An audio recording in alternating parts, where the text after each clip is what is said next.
සුබ දවසක් හැමෝටම. අද මම ඔයාලට ගේන්න කියලා හිතුවා ටොට් බෑග් එකක් පේන්ට් කරලා මහගන්න හැටි. ඉස්සෙල්ලාම මේ බෑග් එක තමන්ට අවශ්‍ය සයිස් එකට කපා ගන්න ඕනි. මම මේ බෑග් එක කපාගෙන තියෙන්නේ 12-14 සයිස් එකට. ඊට පස්සේ ඉදිරි පළුවේ තමයි මේ බෑග් එකට අවශ්‍ය මෝස්තරේ අපි ඇඳගන්නේ. මේ බෑග් එකේ මෝස්තරේ ඇඳගන්න කලින් මම ඉදිරි පළුවේ උඩ වාටිය අඟල් 1/2ක් වෙන්න, ඒ කියන්නේ අඟල් භාගයට නමලා ඊට පස්සේ අඟලට නමලා තමයි මම මේ මෝස්තරේ ඇඳගෙන තියෙන්නේ. ඒ නමලා ඒ නැමුම් පාරට මම අල්පනිති ගහලා රඳවගෙන තියෙනවා. ඊට පස්සේ තමයි මම මේ මෝස්තරේ ඇඳලා පේන්ට් කරන්න පටන් ගත්තේ. මේකට කෙනෙක් අකමැති නම් අමු රෙදි වලට පාවිච්චි කරන්න පුළුවන් ලිනන්, කැන්වස්, ලේස් කොටන් වගේ කොටන් ෆැබ්‍රික් මේ ටොට් බෑග් එකට පාවිච්චි කරන්න පුළුවන්.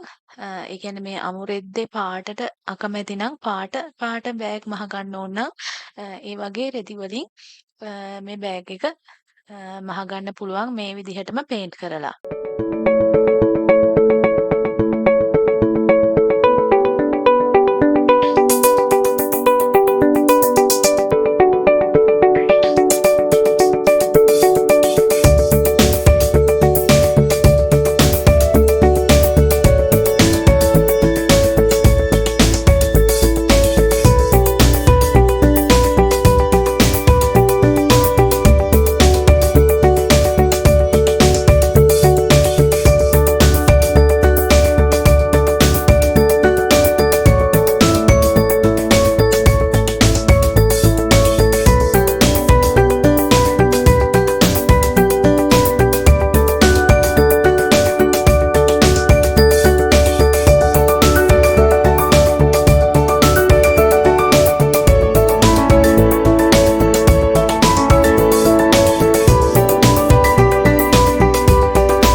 මේක සාමාන්‍යයෙන් පේන්ට් කරලා ඉවර වෙලා දැන් මේ දවස්වල නම් ඉතින් ටිකක් රස්නේ නිසා පැය දෙකක් විතර යනකොට මේ පේන්ට් එක වේලෙනවා. ඒ වුණත් සාමාන්‍යයෙන් මේක පැය 24ක් විතර හොඳට වේලුනොත් හොඳයි. පේන්ට් එක වේලුනාට පස්සේ මේක කන පිට පැත්තෙන් තමයි අයන් කරන්න ඕනි ඉස්සෙල්ලාම. මේක නැත්තම් ඒ පේන්ට් එක සවුත්තු වෙන්න පුළුවන්. කන පිට පැත්තෙන් තමයි මේ පේන්ට් එක අයන් කරන්න ඕනි. දැන් මේ තියෙන්නේ මම මේ බෑග් එක මහගන්න විදිහ මේ ඉස්සෙල්ලාම මහන්නේ හැන්ඩල් එක මං අඟල් 4ක් පළලට අරගෙන ඒක දෙකට නමලා ඊට පස්සේ ඒක දෙපැත්තෙන් කෑලි දෙක මැද්දට තියලා නමලා අරගෙන තමයි මේ මහන්නේ මේක මේ විදිහට මේ හැන්ඩල් එකේ දෙපැත්තම මහන්න ඕනේ හරියට අවුට්ලයින් එකක් ගහනවා වගේ මම මේක පැත්තයි මහලා තියෙන්නේ මහලා පෙන්නලා තියෙන්නේ මේක දෙපැත්තම මේ විදිහටම මේ හැන්ඩල් එකේ දෙපැත්තම මහ ගන්න ඕනේ. එතකොට මේ හැන්ඩල් එක නීට් එකට ශක්තිමත්ව හිටිනවා. මේ තියෙන මේ හැන්ඩල් එක මම තියලා තියෙන විදිහ බෑග් එකට ඇටච් කරන්න සූදානම් කරලා තියෙන විදිහ මේකේ මේ බෑග් එකේ පළල පැත්ත දෙකට නමලා මැද්ද හොයාගෙන එතන ඉඳන් අඟල් දෙකහමාර දෙපැත්තට මාක් කරලා තමයි මේ හැන්ඩල් එක රඳවගෙන තියෙන්නේ. මේ තියෙන්නේ හොඳ පිටපැත්ත. මේ තියෙන්නේ කන පිටපැත්ත. මේ අල්පෙනිති වලින් තමයි මම මේක රඳවගෙන තියෙන්නේ. ඊට පස්සේ මේ උඩ වාටිය මහගෙන යන්න ඕනි මේ පටියත් එක්ක අහුවෙන්න. මේ හැන්ඩල් එක අහුවෙන්න තමයි මේ උඩ වාටිය මහගෙන යන්න ඕනි. මේ විදිහ තමයි උඩ වාටිය මහන්නේ.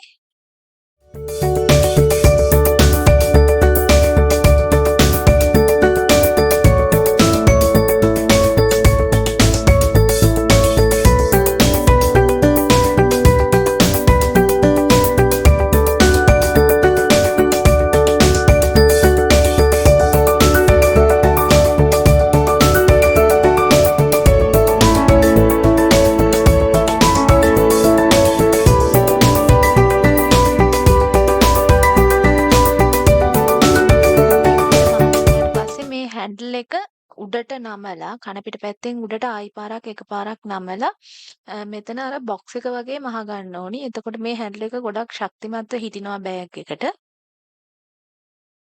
මෙන්න මේ විදිහට බොක්ස් එක වගේ මහලා ඊට පස්සේ ඒක ඇතුලෙන් කතිරයක් වගේ මහන්න ඕනි.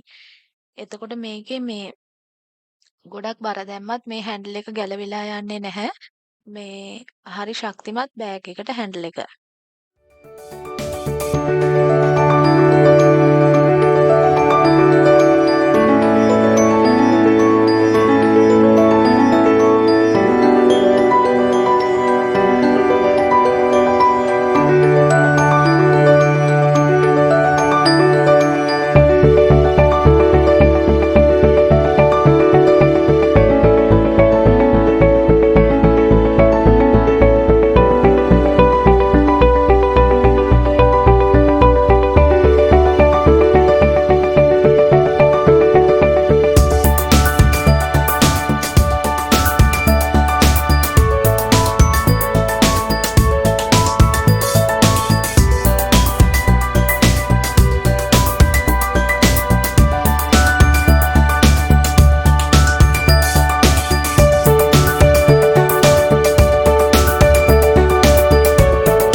මේ තියෙන්නේ මං ඒ හැන්ඩල් එක ඒ විදිහට බොක්ස් එක මහගත්ත විදිහ මේ තියෙන්නේ හොඳ පිටපැත්ත මේ තියෙන්නේ කන පිටපැත්තෙන් මේ බෑග් එකේ හැන්ඩල් එක පේන විදිහ.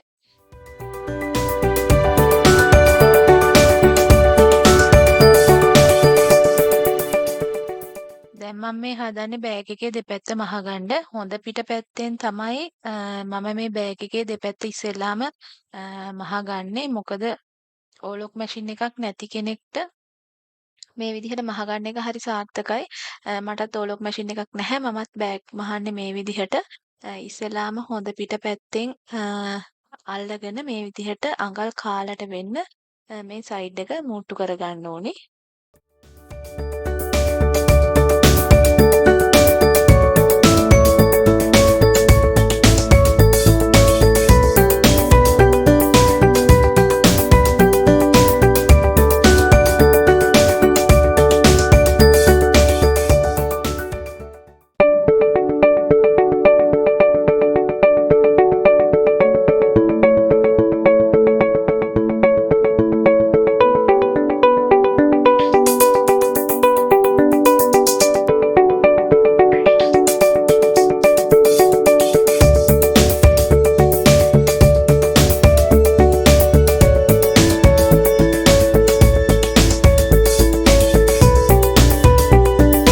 මේ විදිහට තමයි මේ සයිඩ් එක මූට්ටු කරන්නේ.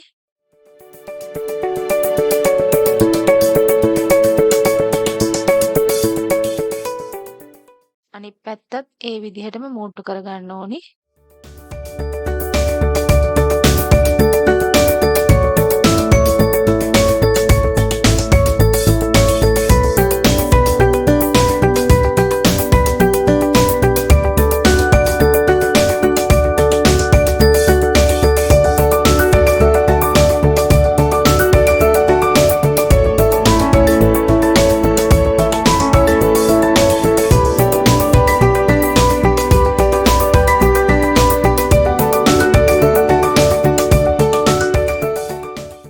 මේ තියෙන්නේ මූට්ටු කරගත්තට පස්සේ බෑග් එක පේන විදිහ මේ ඉස්සරහා පැත්තෙන් තමයි මූට්ටු කරගන්නේ. ඊට පස්සේ මේ බෑග් එක අනිත් පැත්ත හරවන්න ඕනි.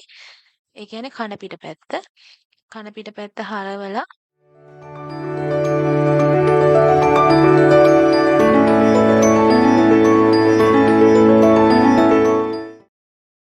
මේකේ මේ මුල්ල ලස්සනට හදාගෙන මේ විදිහට කතුරු තුඩක් හරි දාලා මේ මුල්ල ලස්සනට හදා ගන්න ඕනි. හදාගත්තට පස්සේ මේ බෑග් එක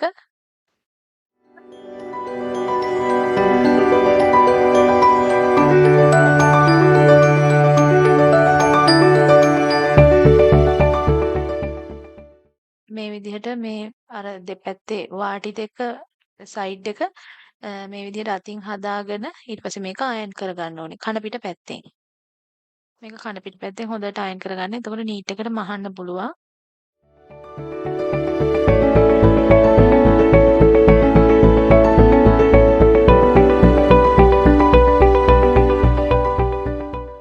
මේ විදිහට අයන් කරගෙන ඊට පස්සේ කන පිට පැත්තෙන් අර ඇතුලේ මූට්ටුව වැහෙන විදිහට මෙන්න මේ විදිහට මැහුම් පාරක් ගහන්න ඕනේ. දෙපැත්තෙන් ආයි පාරක් අල්ලන්න ඕනේ සයිඩ් එක.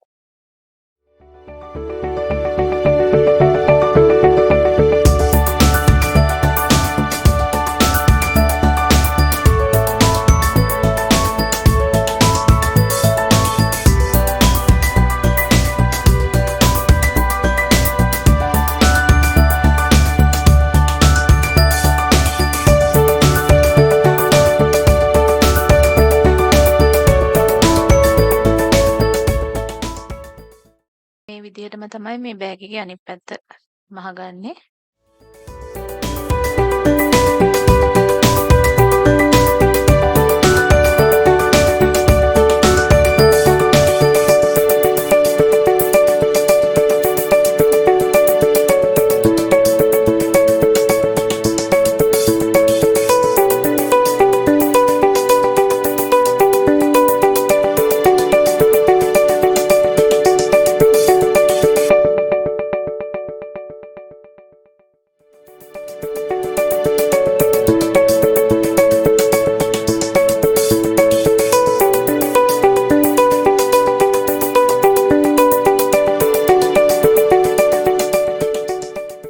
මේ විදිහට තමයි බෑග් එක මහන්නේ. මේ බෑග් එක මහන විදිහ ගැන හරි මේ පේන්ට් එක ගැන හරි කාට හරි මොනවා හරි අහන්න තියෙනවා නම් තේරෙන්නේ නැති තැනක් තියෙනවා නම් කමෙන්ට් එකක් දාන්න මම රිප්ලයි කරන්නම්.